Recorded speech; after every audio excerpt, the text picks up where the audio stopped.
Hi, everybody. I'm very excited about this topic because I know nothing about what you're going to talk about, David. You have really intrigued us. But I want to thank all of you for being here tonight. We weren't sure that this would draw a crowd, but obviously it has, and that's good news. I also want to thank Grandy Masonry, Bartlett Tree Experts, and Bank Newport. They have been supporting all of our programs throughout the year, and we couldn't do our work without these really important corporate sponsors. If you haven't turned your cell phone off, please do. We don't want to interrupt our speaker tonight. And before I introduce David, I do want to just tell you a little bit about some of the activities that are happening in the next few weeks. Most importantly, our Newport Symposium is back. It will be held on the 6th and 7th of November. The topic is the impact of France in Newport. We've got some really great speakers. The two most notable are Dr. Mathieu Deldic, who is the director of Château de Chantilly in France. We saw him a few weeks ago, and he's very excited about coming to Newport. And Bob Shaw, who has spoken here before. Bob Shaw is the production designer for the TV show, The Gilded Age. He's a great speaker. And he's the only person involved with that TV show who's actually won an Emmy. So we're glad that he's going to be here. But we're rooting for Julian, so we got to. For parents and grandparents, Halloween will be celebrated at the Breakers on Friday, October 24th and Saturday, October 25th. And this is a great event. There are two activities, one at 5:30 and one at 6:30, so you can bring your grandchildren and you can dress up too, and you'll have a lot of fun. And then on the 13th of November, is Mark still here? Mark Stickney, who is a member of our staff and also an orchestra director, is going to be directing a show called Songs from Newport, which will include music from the Civil War all the way through the Gilded Age. And he is the head of an organization, and he recently found a song that was written by a Vanderbilt. So that's exciting. And Kate, is Mark around? Okay, well, I have to just take a moment. Kate Pedersen, who organized tonight's event, just got married to Mark about 3 weeks ago. So there's a lot going on. The bridal registry is where? It's my really a great pleasure to introduce David Barron. He is has been a science correspondent for WBUR and NPR, and a science editor for WGBH Radio, the radio show The World. His first book, The Beast in the Garden, won the Colorado Book Award. His second book, American Eclipse, received the American Institute for Physics Book Prize. And while writing his latest book, The Martians, he served as the Baruch S. Bloomberg NASA Library of Congress Chair in Astrobiology, Exploration, and Scientific Innovation. What a title. David has published this book, which is for sale tonight, The Martians, The True Story of an Alien Craze that Captured Turn-of-the-Century America. It's received fantastic reviews in the New York Times, the Wall Street Journal, the Los Angeles Times, and the New Yorker said this about David. David Barron has produced a short, twinkling book about the origin of Mars mania. In Barron's true tale, reputations rise and fall, and ego distorts like a smudged lens. So I'm really looking forward to hearing you tonight, David. David's an old friend. We served on the Metcalf Institute board. He's a great environmentalist and a very good scientist and a great journalist. So thank you for being with us.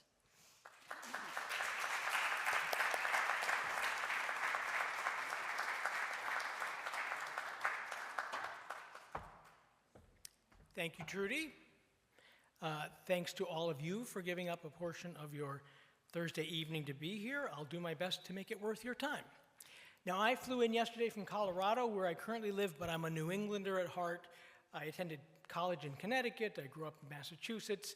I lived for a while in Cambridge and Boston's Back Bay while working at WBUR and WGBH. I've been to Newport many times, most memorably on August 19th, 1991. I don't know who was here then, when Hurricane Bob came ashore. I was reporting on it for WBUR. Anyway, it may seem a little incongruous that I'm here to talk about something so frivolous in such a dignified and elegant setting, but I assure you that the folks who inhabited this wonderful mansion in 1902, 1903, 1904, the initial years after Rosecliff was built, they knew all about the Martians, and I'm sure they discussed them in these very walls, within these very walls.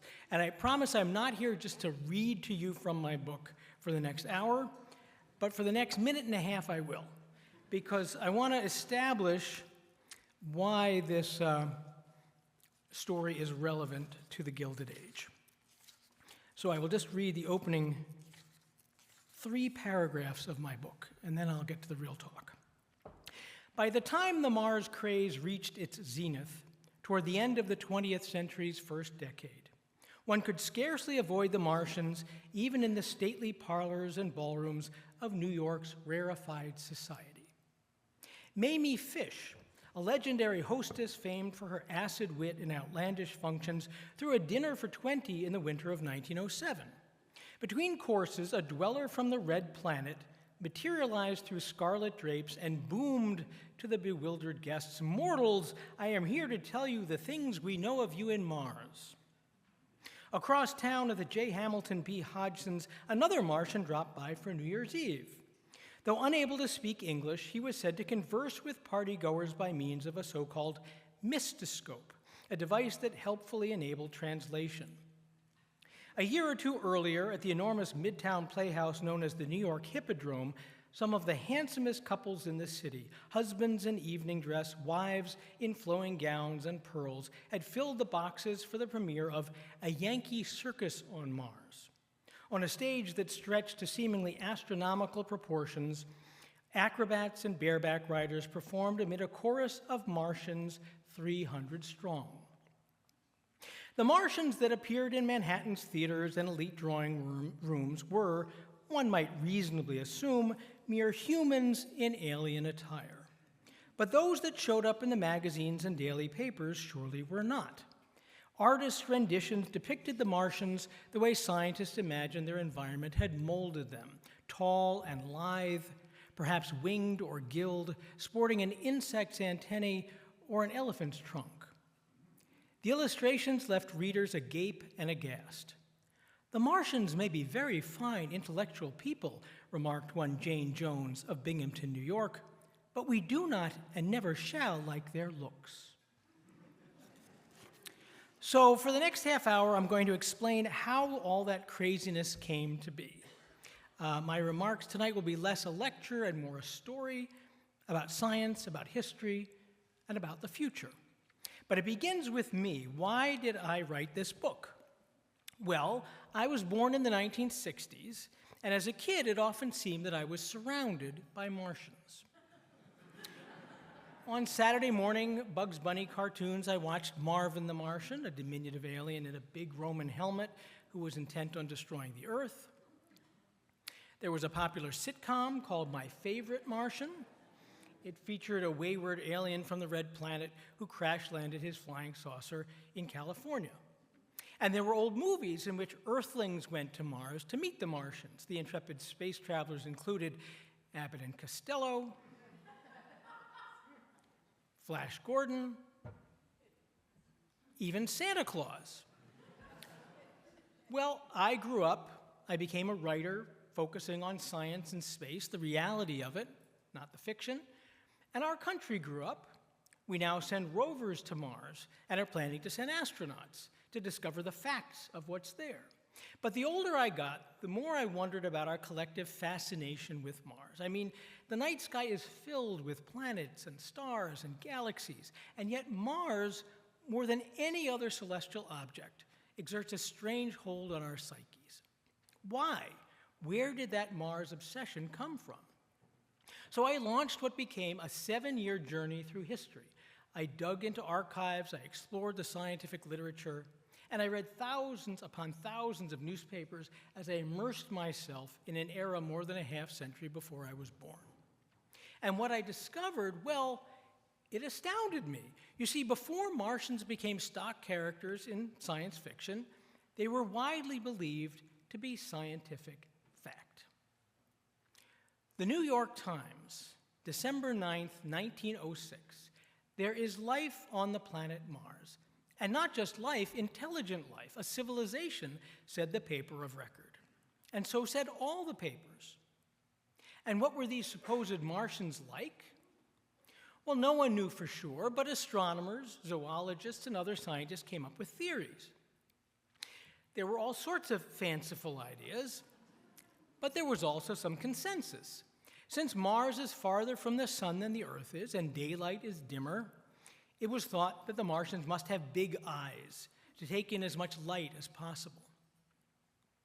They had massive chests and large lungs, an adaptation to the thin air on Mars. The Martians were bigger than us, able to grow tall due to the planet's lower force of gravity. But what really surprised me was not so much the speculation about Martian anatomy, but about Martian manners. You see, the fictional Martians we best remember today from that era are dastardly ones, those dreamed up by H.G. Wells in his classic 1898 novel, The War of the Worlds. His Martians were vicious invaders that roamed the Earth in monstrous tripods to hunt down humans as prey. His aliens were hideous and cruel. But that's not what people thought the real Martians were like. On the contrary, they were peaceful, social beings. They lived in cities and cared for one another. They were thought to be highly moral, almost angelic. Indeed, they were often depicted with wings like these Martians. Or these, along the bottom of that illustration, those are Martians keeping a close eye on Earth through their high-tech telescopes. And it wouldn't be much of a stretch to say the Martians were kind of guardian angels watching over us. Now, granted, today, this all sounds ridiculous, but it was taken seriously. No less of a celebrated thinker than Alexander Graham Bell, inventor of the telephone, one of America's elder statesmen of science, was convinced. There is no escape from the conviction, he wrote, that Mars is inhabited by a highly civilized and intelligent race of beings. So what is going on here? How did this mass delusion take hold? I'll get to that in a moment, but first I need to say a word about Earth and Mars and their orbits. So the two planets circle the sun as if in adjacent lanes of a racetrack, but they move at different speeds. Earth much faster than Mars. And this means that even though the orbits sit right next to each other, the planets are often very far apart. They come close only once every 26 months when Earth pulls up beside Mars before racing past. This moment of alignment is called an opposition because it's then that Mars sits opposite the sun in our sky. It's also the best time to study Mars because that's when the planet is especially close and big and bright. And if you look at it through a good enough telescope under suitable conditions, you can actually see details of the Martian surface. And it was at just such a time of astronomical opposition that our story begins, not in the United States, but in Italy. The astronomer Giovanni Schiaparelli headed the Brera Observatory in Milan, and in late summer 1877, he undertook a dedicated study of Mars. Night after night, he sketched the planet's surface to create a map. Now, you might think that this would be pretty straightforward, but it's actually extremely difficult. When you look at Mars through an Earth-bound telescope, even through a big and powerful one, you have to contend with the Earth's atmosphere. The atmosphere causes distortion. Mars wiggles and shakes. It goes in and out of focus. So to map Mars, you have to stare at the planet for long stretches, waiting for the occasional moment of clarity and stillness. When you catch a glimpse of some portion of the planet's surface, you make a sketch of what you saw, and then you wait and wait until another part of the planet comes into view. It's a painstaking process that involves a lot of interpretation and potential error. Well, this is the process Schiaparelli followed, and he eventually produced a global map of Mars. His map depicted dark areas that looked a lot like oceans surrounding light areas that he assumed were continents and islands. And there weren't just supposed oceans, there were what looked like fingers of water, and he called these features canali. Now, canali in Italian means channels, like the English Channel, a natural waterway connecting two bodies of water. But the word was quickly mistranslated as canals. Now, that wasn't Schiaparelli's intended meaning, but the lines did look remarkably straight, almost artificial. And scientists wondered, well, what are these strange lines on Mars? They pondered this mystery for a decade and a half when a new character came on the scene, and his name was Percival Lowell. Now, Lowell was an aristocratic Bostonian. He was smart, educated, and rich. His family had made its fortune in textiles and founded the factory city of Lowell, Massachusetts. So when Percival graduated from Harvard in 1876, he could have done anything he wanted with his life. And what he wanted to do first was to travel. He spent much of his 20s and 30s in the Far East, in Korea and Japan. And he became kind of a roving anthropologist, studying Asian cultures and writing about what he learned in magazines and in books. But he was intellectually restless, and in 1894, as he approached the age of 40, he shifted the focus of his money and energy to a place even more exotic than Asia, and that was Mars. With some Harvard astronomers, he hatched a plan. He would use his personal fortune to establish a new observatory dedicated to the study of Mars, and he would situate it someplace with clear skies and a steady atmosphere. And he settled on northern Arizona. In Flagstaff, on this elevation, which Lowell dubbed Mars Hill. He built his observatory there, he installed a state-of-the-art telescope, and he began studying the planet the way Schiaparelli did. Lowell spent his nights staring at the planet, waiting for moments of clarity that enabled him to slowly create his own map of Mars. And when he published it, it was a sensation. Lowell saw Schiaparelli's canals. In fact, he saw twice as many as Schiaparelli did, all unnaturally straight. And he noticed additional things. If you look at the big dark areas that had been assumed to be oceans, you can see that the lines were there too. The so-called canals, whatever they were, presumably couldn't cross water, so those dark areas must not be oceans after all. Lowell noticed that where the canals intersected, there were often these mysterious dark circles. Well, what were they? What's more, the lines and circles weren't always visible. They came and went with the seasons. So what was going on? Well, Lowell came up with a theory. Those eerily straight lines, he suggested, were, in fact, canals. Not shipping canals, but irrigation canals. You see, Mars, he said, was a dying planet, running out of water, and what remained of its moisture was locked up in the polar ice caps. In order to survive, the Martians had to tap that meltwater and distribute it through an elaborate system of pumps and pipes and conduits to grow their crops in the temperate zones of the planet. The lines that Lowell observed in the telescope, he said, weren't the canals themselves, which would be much too narrow to see from so far away. Rather, the lines revealed the vegetation that greened up on the banks of the waterways each spring and then faded in the fall. And that explained why the so-called canals on Mars came and went with the seasons. And as for the dark circles where the canals intersected, well, those were the Martian cities. Lowell called them oases. Now, the hypothesis was admittedly sensational, but it fit with other theories that were embraced at the time, having to do with the evolution of planets and of life itself. As for planets, which originally formed in swirling masses of gas and dust, it was widely believed that in a solar system like our own, the smaller worlds must be older than the larger worlds, because they would naturally cool and solidify first. So Mars, which is only about half the diameter of Earth, must be older than Earth.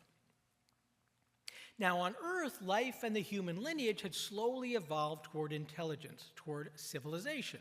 Well, let's assume that Mars had progressed along a similar trajectory and that life there had reached the Earth stage at some time in its past and then kept going. Well, the Martians, further down this road of evolution, are presumably more civilized than Earthlings and also more harmonious. After all, to manage an irrigation network that spanned the entire globe meant that everyone everywhere had to work as one. This planet that had been named for the god of war had ironically evolved into a planet of peace. Now, this was all just a theory, and Lowell was not a professional astronomer, but he was articulate and persuasive. He laid out his ideas in lectures and articles and a book. And while his Mars theory was far from proven, it wasn't dismissed either. It was at least a coherent hypothesis. It offered an explanation for the strange lines seen on Mars. Well, then another important character entered this drama, the inventor Nikola Tesla. In 1899, Tesla traveled to Colorado. He set up a laboratory in Colorado Springs, and his goal was to study how electricity was transmitted through the Earth and atmosphere. He created artificial lightning, and he listened for radio waves. Now, this was before radio was a practical technology, but natural things like lightning created electrical impulses that he could hear on his radio receiver. Well, one night, alone in his laboratory, he heard a strange signal that repeated in triplets. It was a click, click, click, click, click, click, over and over. And he convinced himself that what he heard was Lowell's Martians sending a signal shouting hello to the Earth. Tesla announced this to the world, and America went Mars crazy. Martians invaded popular culture.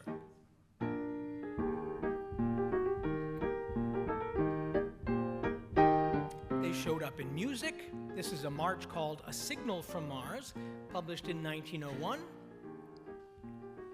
They turned up in advertisements.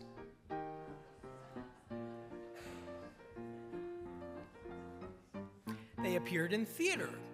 The comedy A Message from Mars featured a Martian who comes to Earth to reform the world's most selfish man. A Martian showed up in the comics. Mr. Skygak was a roving correspondent from Mars who observed the strange customs of Earthlings and sent reports back home. Here he is befuddled by the behavior of two young lovebirds. Now, it was a befuddling and noteworthy time for humans, too. This was an era of rapid change in America, the latter days of the Gilded Age. Wealth had grown concentrated, controlled by a small number of the exceptionally rich, while great masses struggled to get by. Millions of immigrants streamed into the country, shifting American demographics and heightening tensions between cultures. Skyscrapers were reaching new and astonishing heights. Technology was exciting and unsettling too, accelerating the pace of life. Anything seemed possible. If humans could fly on fixed wings, was it really so crazy to think there are intelligent beings on Mars? And if the Martians are there, why couldn't we communicate with them? After Tesla said he received a radio signal from Mars, scientists proposed schemes to answer back.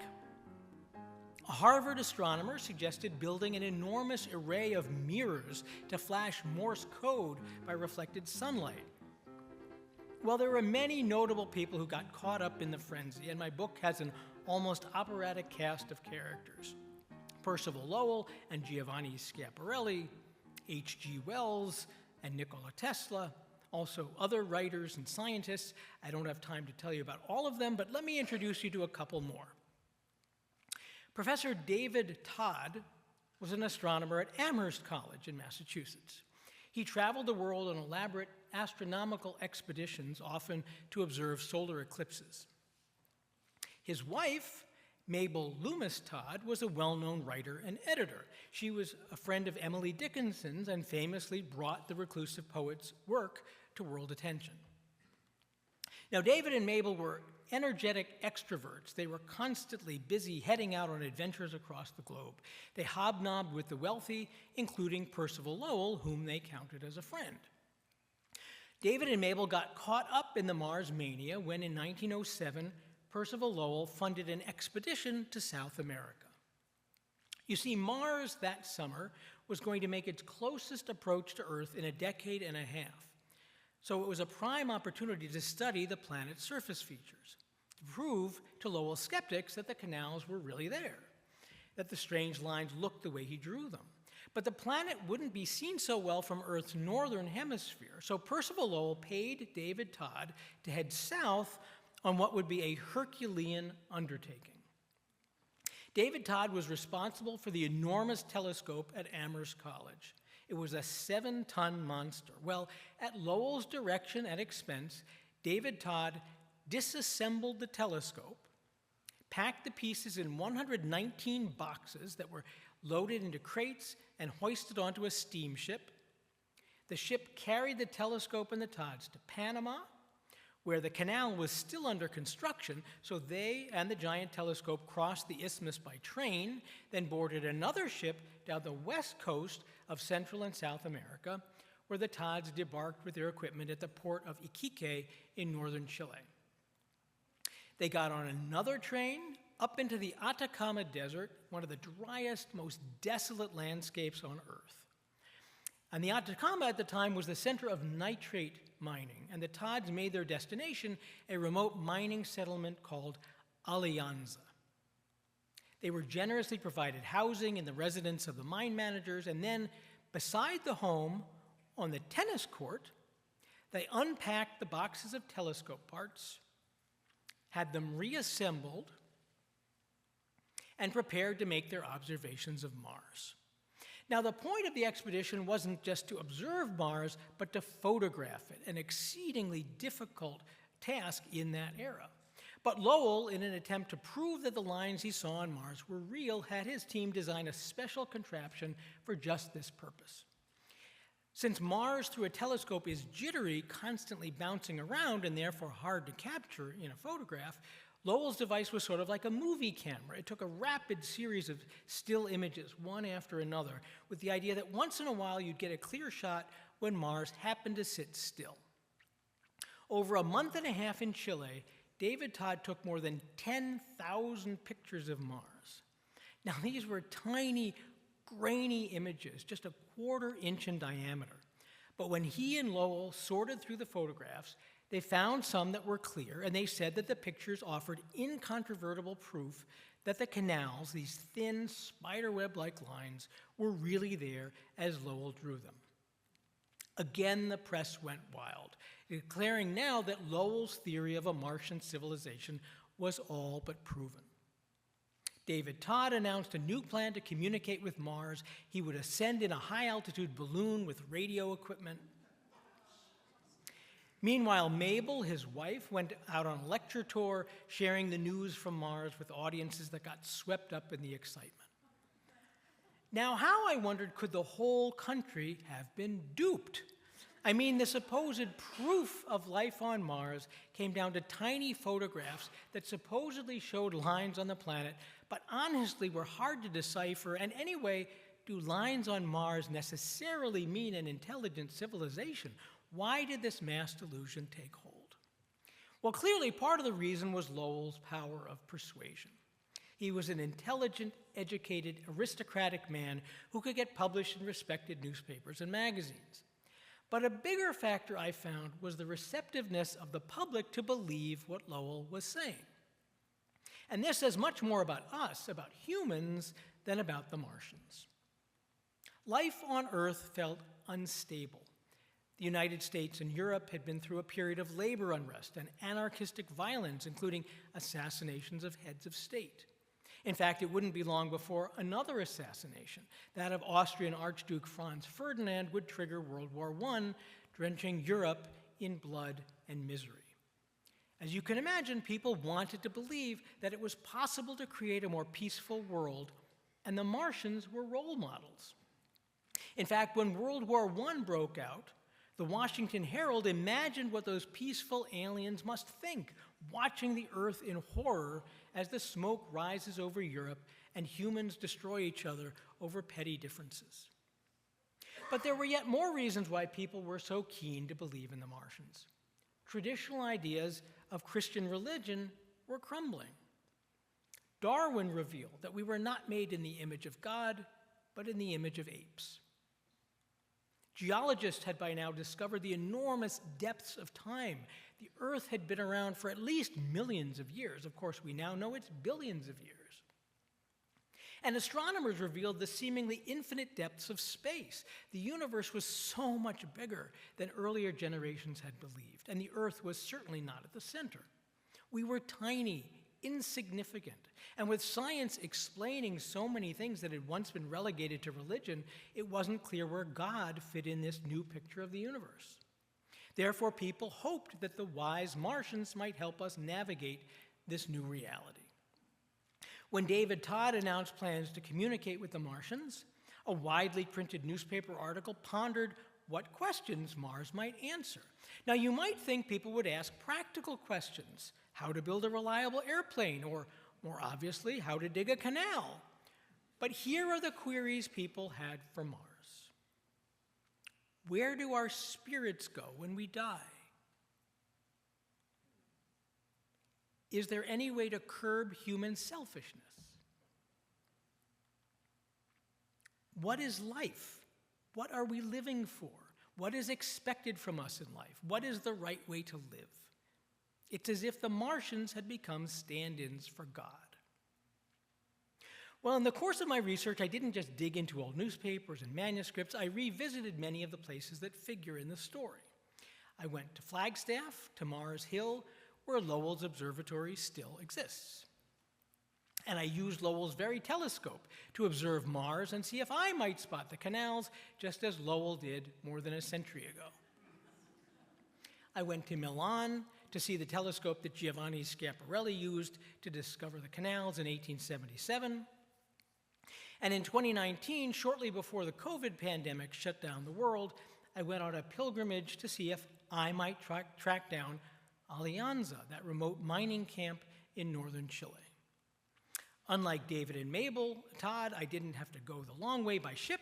I flew down to the Andes and over the Atacama Desert in northern Chile and landed in Iquique, which is now a modern city, rented a car and drove up into the Atacama Desert, which is an utterly desolate landscape that looks remarkably like Mars.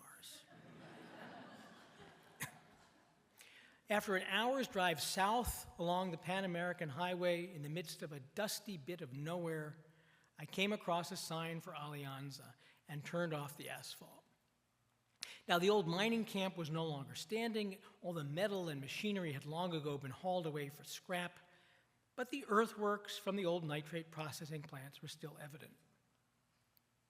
The barracks that had housed workers had all crumbled.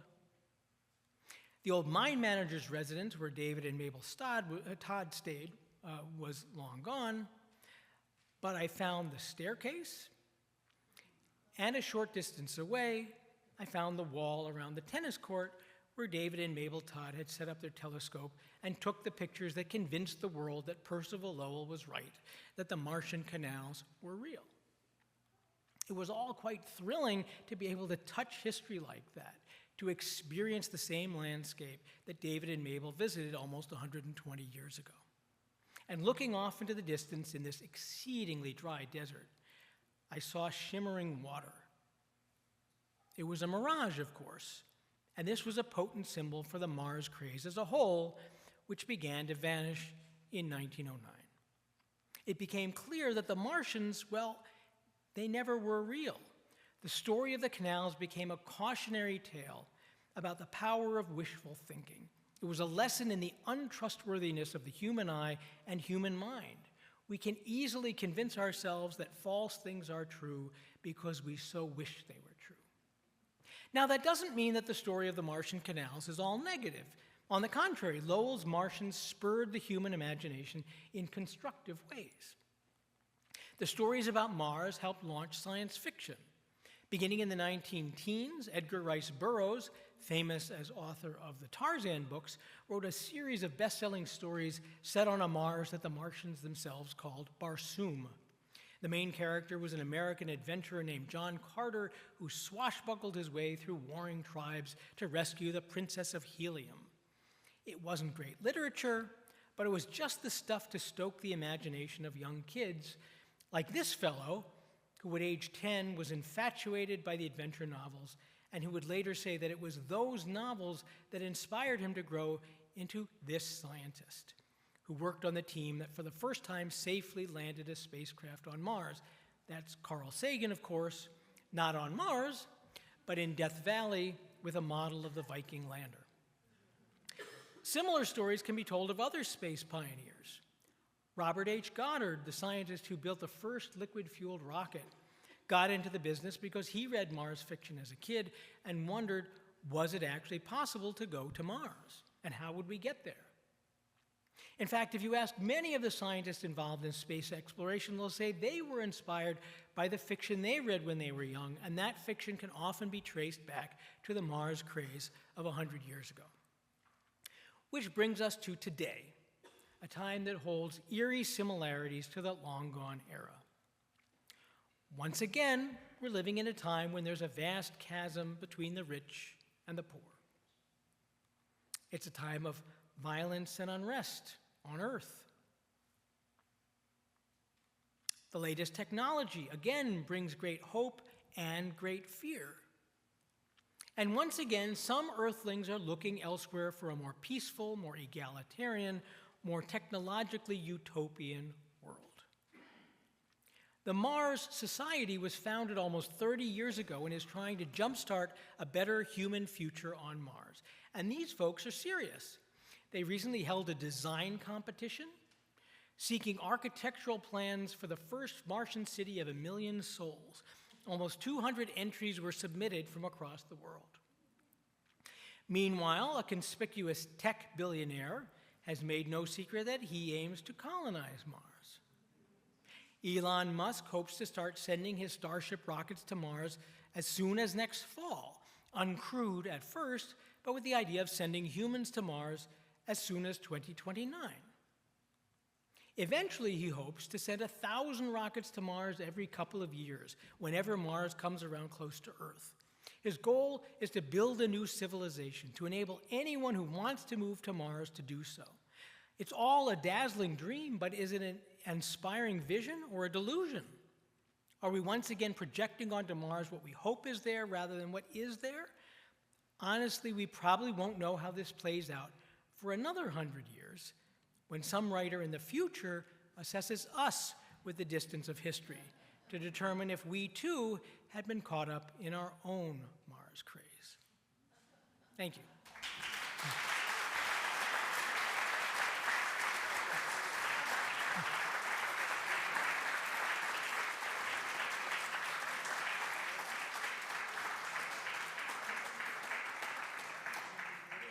Thank you so much for that interesting and new perspective on the Gilded Age. And we have time for some questions, so please do raise your hand. He is at our disposal right now.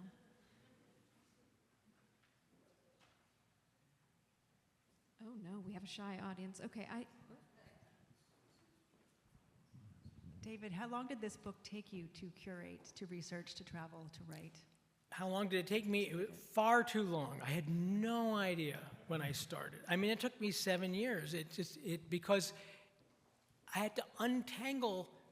Everything was connected. Everything was connected to Mars. I mean, it wasn't just learning about Mars and the science, but all these people, and it all connected. I had to learn about the Panama Canal and the Spanish-American War and what was going on in journalism at the time, which is a very important part of the story, because this was at the time when William Randolph Hearst and Joseph Pulitzer created what was called the Yellow Press, basically tabloid journalism. So the newspapers at the time really ate this stuff up and pushed the craze out onto the public. There was the Wright brothers, Robert Peary and the going to the North Pole, it all figures in and it all really connects. So telling a story that is about science and history and technology and politics took 7 years. David, really looking forward to reading the book. Quick question, was this something that the entire country got behind, or was there a group of people who were looking at the people fully on the Martian story and saying, you know what, they are nuts? Well, there was very much a debate within the astronomical community, and in fact, it split into two warring camps. There were the canalists and the anti-canalists. And, but, you know, the thing is, very few people studied Mars specifically. I mean, astronomers were busy studying other planets and galaxies and so forth. Percival Lowell was the one who was really spending a lot of time. So when other astronomers would say, well, I don't see lines on Mars, he would say, well, your telescope isn't good enough, or you don't have your observatory isn't under clear enough observing conditions, or your eye isn't good enough. And it's hard to prove the negative to say the lines aren't there. And so when Lowell and a few others were reporting all these lines, it was very hard to undermine that. But really, so after Lowell sent that expedition to South America, that really was when the New York, 1907, the end of 1907, the Wall Street Journal, which was not yellow press, the Wall Street Journal, as conservative as you can imagine, said the biggest news of the year was the proof of intelligent life on Mars. So by 1908, it really was very much widely accepted. I more want to make a comment. So I came from a research facility where I was asked to work with a librarian to modernize it. I said, we need a science fiction section. She said, why? I said, there's not a single person in this building that was not inspired by science fiction. So I really appreciate what you put in. It's true. Thank you.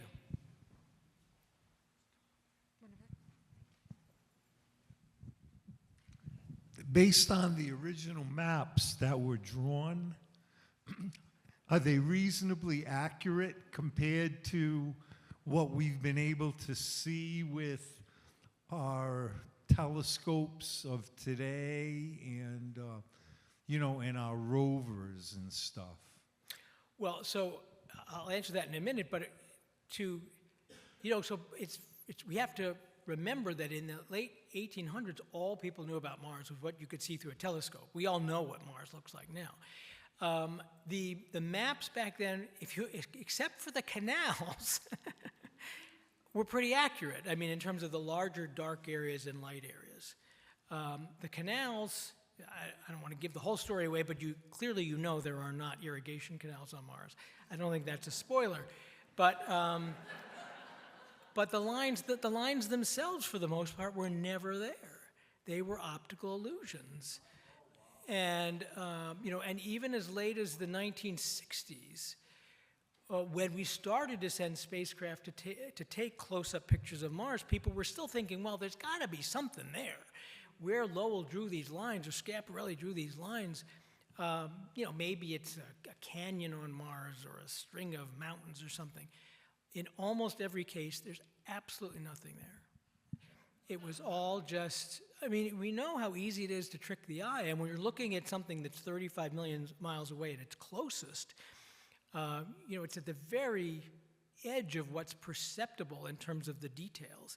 And it can, something that's just naturalistic, stippling or shading, the eye will naturally start looking for patterns and seeing lines. And once someone sees lines, that's going to provoke the next person to see the line. It was all really in Percival Lowell's head. It wasn't atmospheric interference or anything? No. It was the fallible human eye and the even more fallible human mind. I think we have time for one or two more questions. One in the back. Oh. How did this play in Middle America? It was, I have. We know how it would be on the coast. I have no, but you know, it took me 7 years to write this book. I have literally thousands upon thousands of newspaper articles about the Martians from that period, from all over the place, from Alaska, Wisconsin, I mean, everywhere. This was not limited to the coasts by any means. This was deep in American culture, which explains why, again, you know, by the time I was born in the 60s, you know, the Martians have become part of our culture. And, you know, in 1938, when Orson Welles famously adapted H.G. Wells' The War of the Worlds for the radio, we all know there were people who were convinced that the Martians were coming. Why were people in 1938 convinced that the Martians really were coming? I found a trove of letters written to Orson Welles by angry listeners. And they say, well, haven't astronomers found canals on Mars? You know, why wouldn't I think that the Martians were coming here? So even in 1938, which is 22 years after Percival Lowell died, at which time the astronomical community had pretty well shown that that the Martian civilization was not there, still it had so seeped into American society that people still thought it was true. Do we have a question in the front here? Oh, he answered it? Okay. Any more questions? I know we have one. Okay. I remember Martian movies and flying saucers coming down and taking us away, up into wherever, I guess, Mars. But it was scary. I mean, there were all kinds of movies. I don't know if anybody remembers that, but I do remember the movies, and I was quite young at that time, and it really scared the crap out of me. But, you know, because they're going to take, you don't know who your neighbor is. Are they a Martian? Or are they going to take you away? And there's still people that see flying saucers or things that they think are flying saucers. So it still goes on. There's that feeling of there's something out there, that, whether it's intelligent or not, but whether it's green and has 3 eyes or where, but maybe, who knows? We don't. Well, absolutely. I mean, I've seen strange things in the skies, but I've never seen something that I'm convinced was an alien spacecraft. I can't say that there aren't alien spacecraft, but I've never seen one. But I would say what drives people to think they see them now may be very similar to why people thought the Martians existed then. I would love to believe that there are intelligent aliens looking out over us, maybe that will become our saviors. Now, there's also the Martians that may come destroy our planet.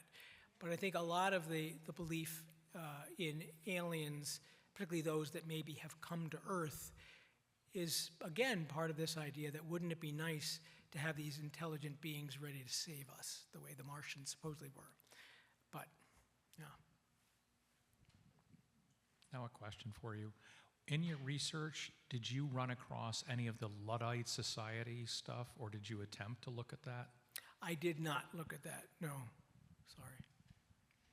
I think we have one final question. Sure. I'm going to tee it up a little bit because I know your first book, the Eclipse book, was turned into a play.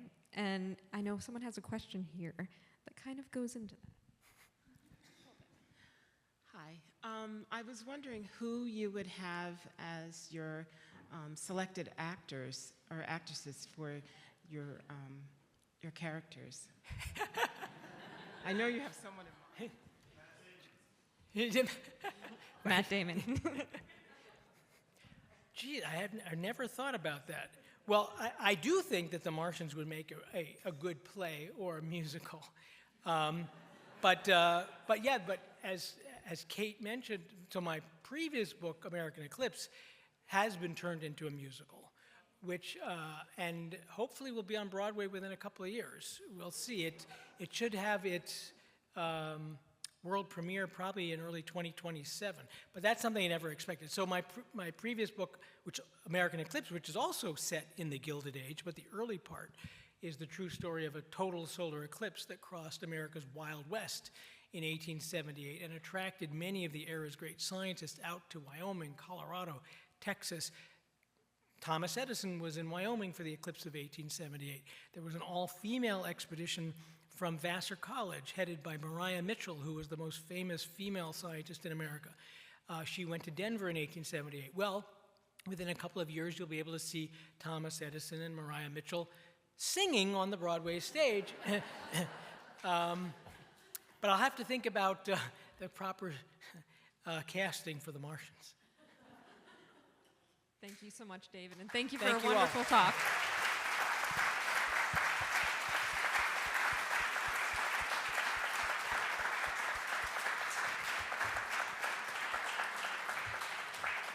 We have both of David's books available for sale on the terrace if you'd like to go out and take one home with you tonight. And otherwise, thank you so much for being a wonderful audience. We'll see you again soon.